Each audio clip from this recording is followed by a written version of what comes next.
ونستغفره ونؤمن به ونتوكل عليه ونعوذ بالله من شرور أنفسنا ومن سيئات أعمالنا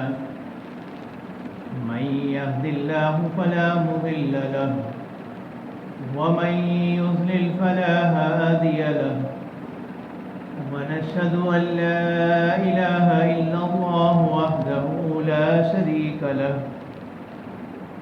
ونشهد أن سيدنا وسندنا وحبيبنا وشفيعنا ومولانا محمدا صلى الله عليه وعلى آله وصحبه وبارك وسلم تسليما كثيرا أما بعد فأعوذ بالله من الشيطان الرجيم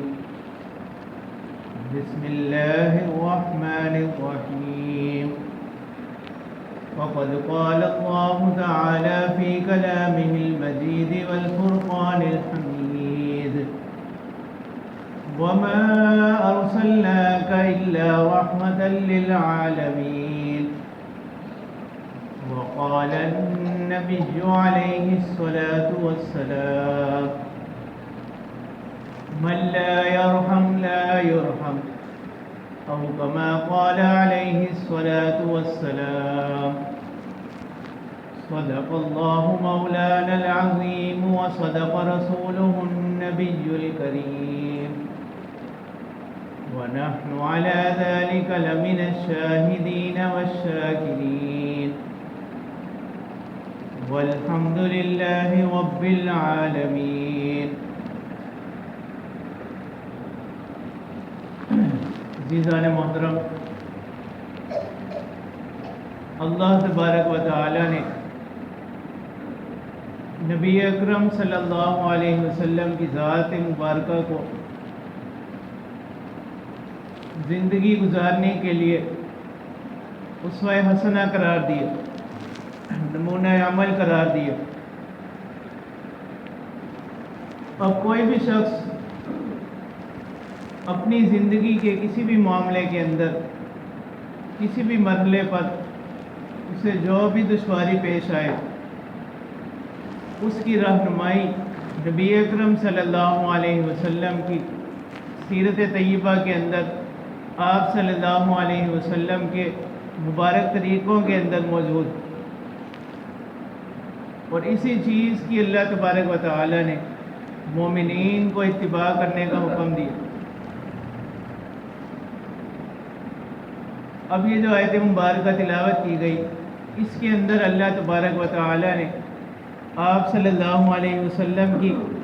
ایک خاص صفت کو بیان فرمایا، ایک خاص خوبی کو بیان فرمایا گیا. اور نبی اکرم صلی اللہ علیہ وسلم کی شان تو یہ ہے، اللہ تبارک و تعالی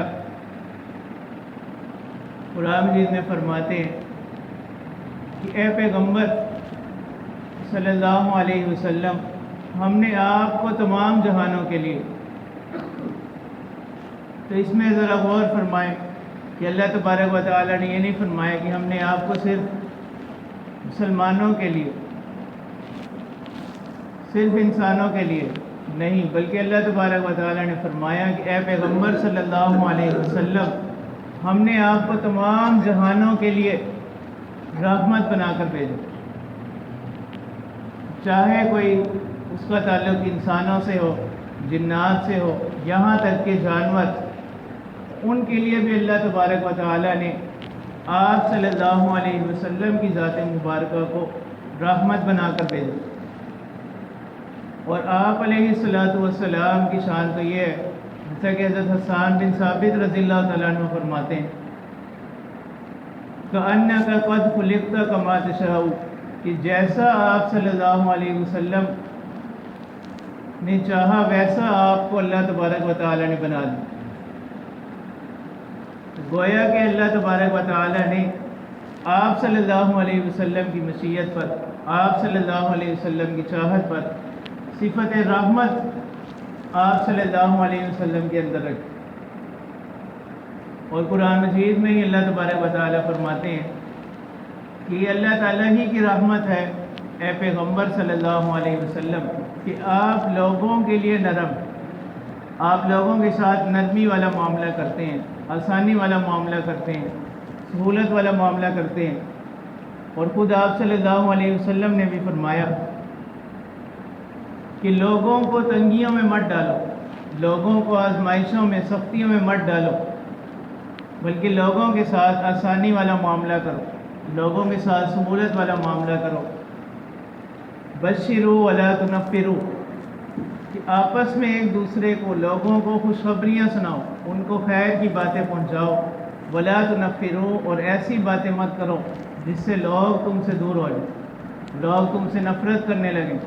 وہ کہیں کہ یہ شخص تو ایسا ہے کہ یہ ہمیشہ جو ہے مایوسی والی باتیں کرتا ہے، نفرتیں پھیلانے والی باتیں کرتا ہے، ہمیں اس شخص کے پاس نہیں جانا۔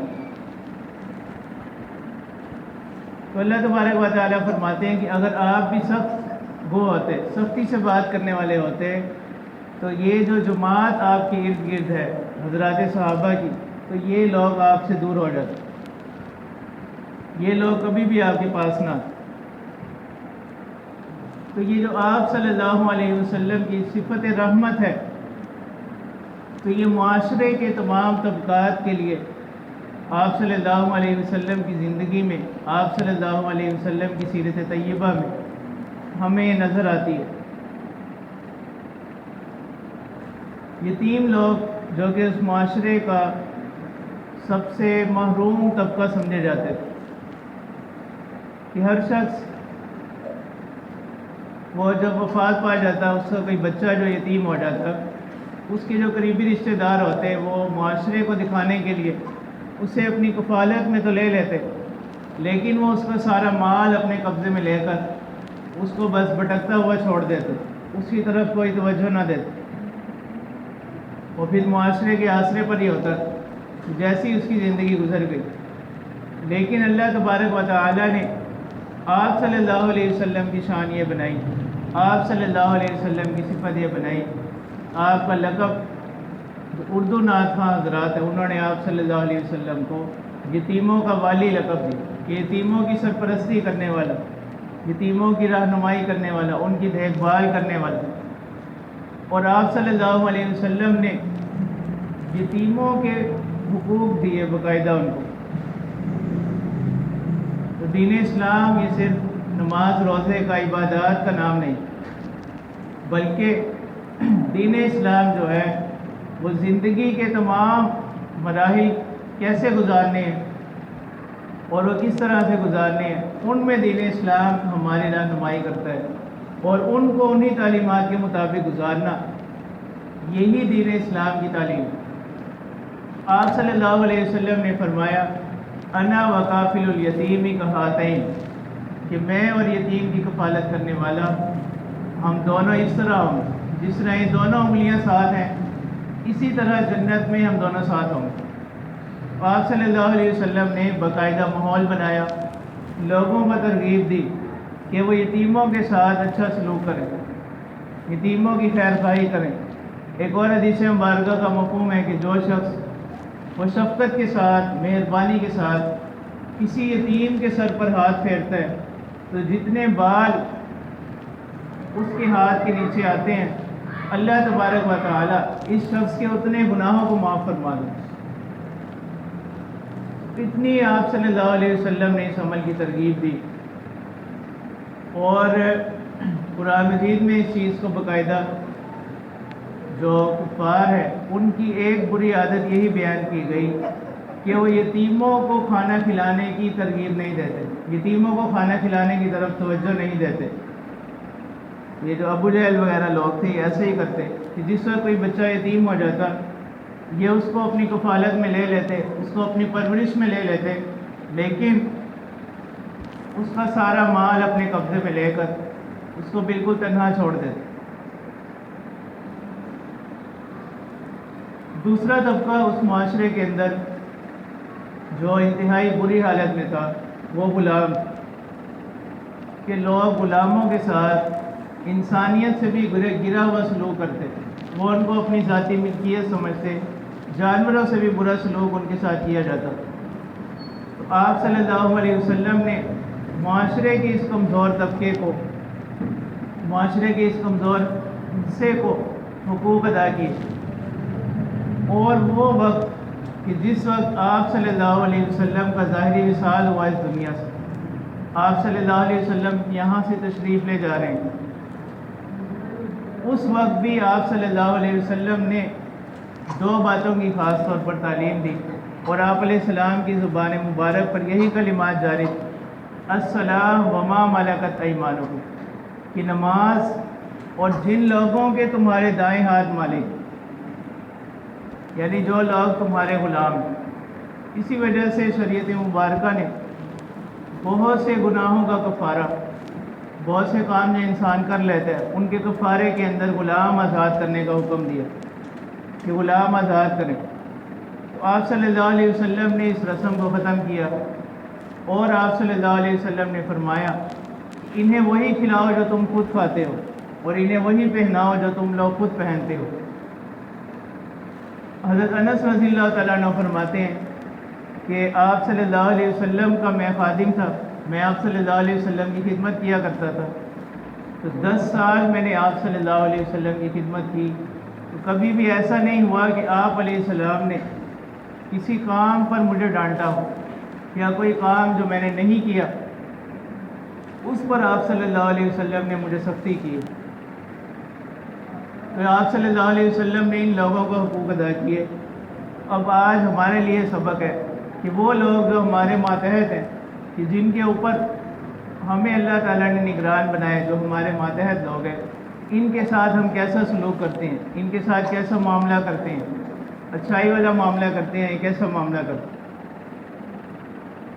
ایک صحابی رسول وہ آپ صلی اللہ علیہ وسلم کی خدمت میں حاضر ہوئے، انہوں نے فرمایا کہ اے اللہ کے رسول صلی اللہ علیہ وسلم، کہ بسا اوقات ہم اپنے غلاموں کو کوئی سخت بات کہہ دیتے ہیں، انہیں کوئی برا بھلا کہہ دیتے ہیں، تو ہم اب کیا کریں؟ آپ صلی اللہ علیہ وسلم سے یہی سوال 2-3 مرتبہ پوچھا گیا۔ آپ علیہ السلام نے فرمایا کہ کم از کم جو ہے دن میں 70 مرتبہ استغفار کرو، پھر کہیں جا کر جو ہے تمہارے اس عمل کی معافی ہو جائے گی۔ اسی طرح چھوٹے بچوں سے متعلق آپ صلی اللہ علیہ وسلم نے فرمایا کہ میرا دل چاہتا ہے کہ میں نماز کو طویل کر دوں، لمبی تلاوت کروں، لمبی قرات کروں، اس سے نماز طویل ہو جائے، لیکن ہوتا یہ ہے کہ کسی بچے کے رونے کی آواز مجھے آ جاتی ہے، تو صرف اس بچے کے رونے کی وجہ سے میں اپنی نماز کو مختصر کر دیتا ہوں۔ نماز جو کہ تمام عبادات میں سے ایک اہم عبادت ہے، اس کے بارے میں آپ صلی اللہ علیہ وسلم نے فرمایا کہ ایک بچے کے رونے کی وجہ سے میں اس کو مختصر کر دیتا ہوں۔ اور ایک مرتبہ آپ صلی اللہ علیہ وسلم حضرات حسنین میں سے کسی کو پیار کر رہے تھے، ایک صحابی رسول وہاں موجود تھے، انہوں نے فرمایا کہ میرے 10 بچے ہیں لیکن میں نے کبھی ان میں سے کسی کو اس طرح سے پیار نہیں کیا۔ تو آپ علیہ السلام نے فرمایا کہ جو شخص رحم نہیں کرتا اس پر رحم نہیں کیا جاتا، کہ تم دوسروں کے لیے رحم کرنے والے بنو، اللہ تعالیٰ جو ہے وہ تمہارے اوپر رحم فرمائیں۔ پھر اس عرب معاشرے کے اندر وہ بیٹیوں کی پیدائش کو بہت زیادہ برا سمجھا جاتا تھا، یہاں تک کہ قرآن مجید میں اللہ تعالیٰ فرماتے ہیں کہ جس وقت ان میں سے کسی ایک کو یہ خبر سنائی جائے کہ اس کے ہاں بیٹی پیدا ہوئی، اس کا چہرہ جو ہے وہ سیاہ پڑ جاتا ہے، اور وہ اپنے دل ہی دل میں جو ہے وہ گھٹنے لگتا ہے، اپنے آپ کو ملامت کرنے لگتا ہے۔ اس معاشرے کے اندر آپ صلی اللہ علیہ وسلم نے بیٹیوں کے حقوق بیان کیے، عورتوں کے حقوق بیان کیے۔ آپ صلی اللہ علیہ وسلم نے فرمایا کہ جو شخص جس کی ہاں وہ عورت مبارک عورت ہے جس کی ہاں پہلی ولادت جو ہے وہ بیٹی کی ہو۔ اور اسی رسم کو ختم کرنے کے لیے آپ علیہ السلام نے فرمایا کہ جو شخص اس کی 2 بیٹیاں ہو جائیں، وہ ان کی اچھے طریقے سے پرورش کرے، ان کی اچھی تربیت کرے، ان کو اچھی تعلیم دلوائے، پھر کسی اچھی جگہ جو ہے وہ ان کا نکاح کر دے، ایسا شخص جو ہے وہ جنتی ہو۔ اللہ تعالیٰ جو ہے اس کو جنت میں خاص مقام عطا فرمائیں گے۔ آپ صلی اللہ علیہ وسلم نے اس طرح سے اس بری رسم کو اس معاشرے سے ختم کیا، اور پھر خاص آپ صلی اللہ علیہ وسلم کے ساتھ یہ معاملہ ہوا کہ اللہ تبارک و تعالیٰ نے آپ کا سلسلہ جو ہے وہ آپ کی بیٹیاں سے ہی چلا،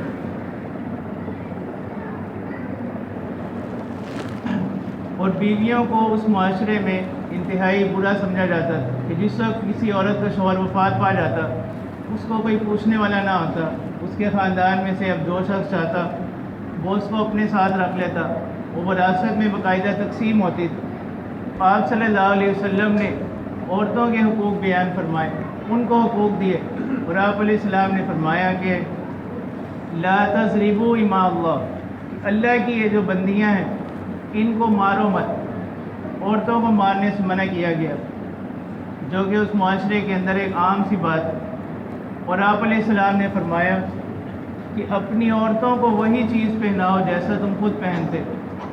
اور انہیں وہی چیزیں کھلاؤ جو تم لوگ خود کھاتے ہو، ان کے ساتھ جو ہے وہ کمتری والا معاملہ نہ کرو، ان کے ساتھ جو ہے اچھائی کے ساتھ پیش آؤ، ان پر سختی نہ کرو۔ تو یہ بھی اس معاشرے کا ایک محروم طبقہ تھا، آپ صلی اللہ علیہ وسلم نے آ کر اس طبقے کو حقوق عطا کیے، اور یہی آپ صلی اللہ علیہ وسلم کی صفت رحمت ہے۔ آپ صلی اللہ علیہ وسلم ایک موقع پر کہیں جا رہے تھے، ایک شخص جو ہے وہ اپنی سواری کو وہ مار رہا تھا۔ آپ صلی اللہ علیہ وسلم نے 2-3 مرتبہ اس صحابی کو پکارا، جب وہ متوجہ ہوئے آپ علیہ السلام نے فرمایا کہ اللہ تعالیٰ کی ذات تم پر زیادہ قادر ہے جتنے تم اس پر قادر۔ اسی طرح آپ علیہ السلام نے فرمایا کہ جانوروں کے ساتھ بھی بھلائی والا معاملہ کرو، رحم والا معاملہ کرو، کہ جس حال میں یہ بھوکے نہ ہوں، ان کا پیٹ بھرا ہو، اس حال میں تو ان سے کام لو،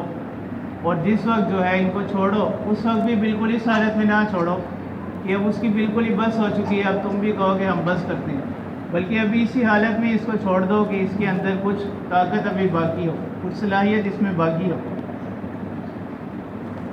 تو جو پیغمبر انہوں نے نہ صرف انسانوں تک کے بلکہ جانوروں تک کے حقوق بتلائے، ان کے ساتھ کیسا معاملہ کرنا ہے اس چیز کی بھی تعلیم دی، تو آج ضرورت اسی بات کی ہے کہ ہم اپنی زندگیوں کے اندر اس پیغمبر صلی اللہ علیہ وسلم کی تعلیمات کو زندہ کریں، اپنی زندگیاں جو ہیں ان کی تعلیمات کے مطابق بنائیں، اور ہم بھی ایک دوسرے کے ساتھ رحم والا معاملہ کرنے والے بن جائیں، ایک دوسرے کے ساتھ شفقت کرنے والے بن جائیں۔ اور آپ علیہ السلام نے فرمایا کہ بہترین گھونٹ جو شخص پیتا ہے وہ یہ نہیں کہ کوئی میٹھے پانی کا گھونٹ ہوگا، ٹھنڈے پانی کا گھونٹ ہوگا، بلکہ آپ علیہ السلام نے فرمایا کہ بہترین گھونٹ جو کوئی بھی ابن آدم پیتا ہے وہ غصے کا گھونٹ۔ اس کو کسی پر غصہ ہے کہ کسی کے ساتھ کوئی سختی کرنا چاہتا ہے، کسی سے کوئی بدلہ لینا چاہتا ہے،